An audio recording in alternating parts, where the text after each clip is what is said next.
Hello everyone, welcome to the Naked Shite Storm, where we're not afraid to talk about embarrassing or controversial topics. Speaking of which, this is a follow-up video regarding a previous video that I made on weed and what it can do for you if you are suicidal. If you haven't watched it, please help yourself before following on with this. I've been receiving a little bit of heat, obviously, regarding this video, so I just wanted to clarify a few things. We need more research, clinical research, on the effects of cannabis use on the brain.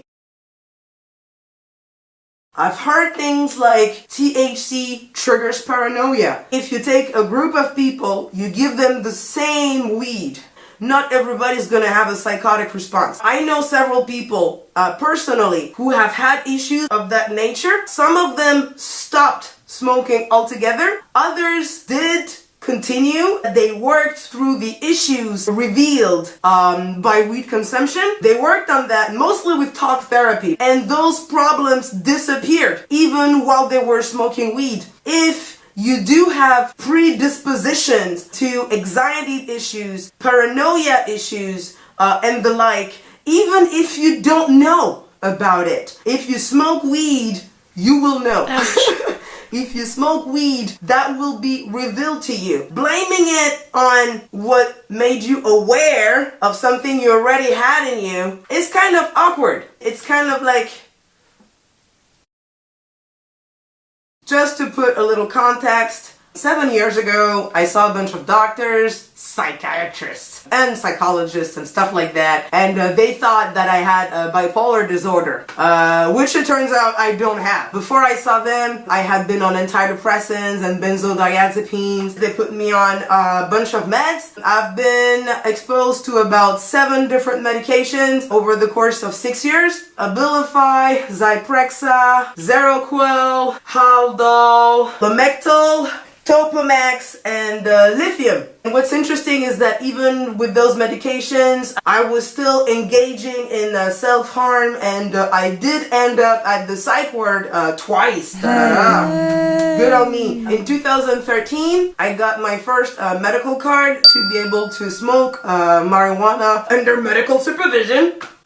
Which I did. I really disclosed my consumption to all the healthcare workers who were supporting me, and their response has been pretty positive. They were telling me themselves that they're starting to reconsider this substance because it can hurt, but apparently it can also help some people, and we don't really know why. So, you know, as long as it works. All the medication I was given by psychiatrists has not kept me safe. You know, I was going through therapy and taking those meds. I was still hurting myself. I still had this emotional fire, right, burning inside my brain. The amygdala area was just not handling shit, you know. But at some point, I was working on, you know, ending it all. And I ended up smoking a joint before going any further. And it changed everything. And that's when I realized that weed has a positive effect on my emotional response. Because for multiple reasons, I am not very good at handling big, nervous stimuli. I know from, you know, years of therapy and reading and stuff, right, that I have a problem with how my brain handles emotional stresses. It's just not able to come down fast enough. When you get angry, you get triggered, right? You're like super angry because something happened or whatever. It's gonna take your brain about 20 minutes to go back to homeostasis, which is the state where you're like, okay, it's cool. That's for like, kind of like a normal functioning brain, right? Which is not my case. My brain is not like a neural normal. So when I get angry, I'm gonna stay stuck there for way more than 20 minutes. Usually 12, 24 hours, possibly more. It's stuck at this very, very high, response state. Weed brings it down.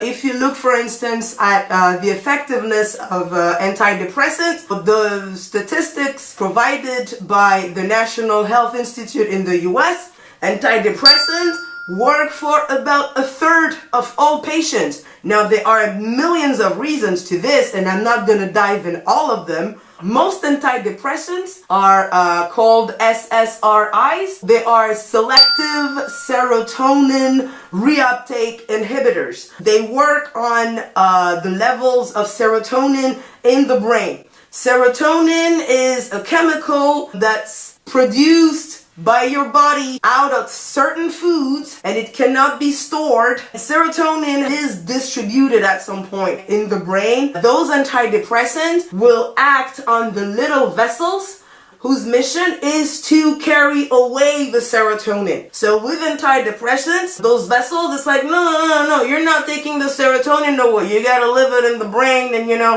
you gotta let it do its thing where it is in the brain. They're starting to realize, and that's very, very recent research. I actually went to a talk on this. They were finding out that we do not all have the same amount of those little vessels that carry serotonin. If you naturally have less of these vessels, then you very likely will not be receptive to SSRIs, antidepressants.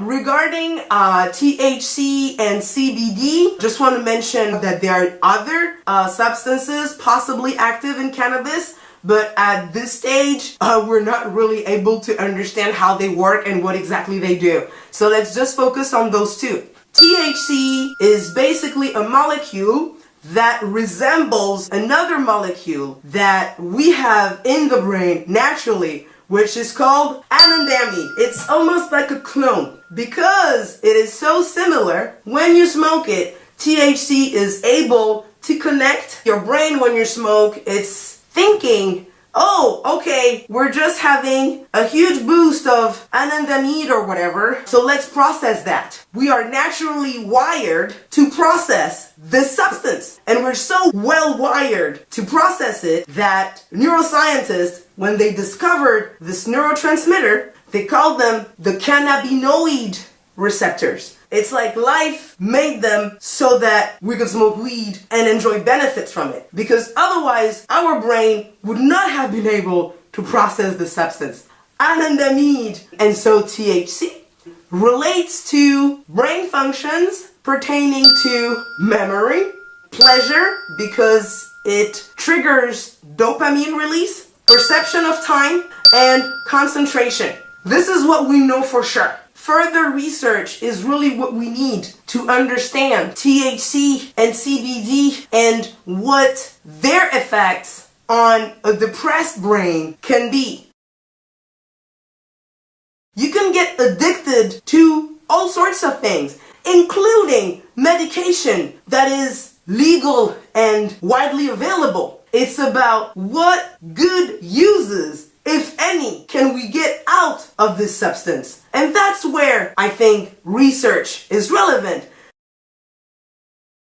My point is, we need research. We need to end the stigma that there is around drug consumption in general, because addiction is a health issue. It's not a criminal issue. Thanks for watching. Comments, welcome. As usual, comment section, Twitter, Insta, Gmail, whatever works for you. As always, when life takes a shit on you, don't forget to have a look, a naked look. And don't forget to wipe outward.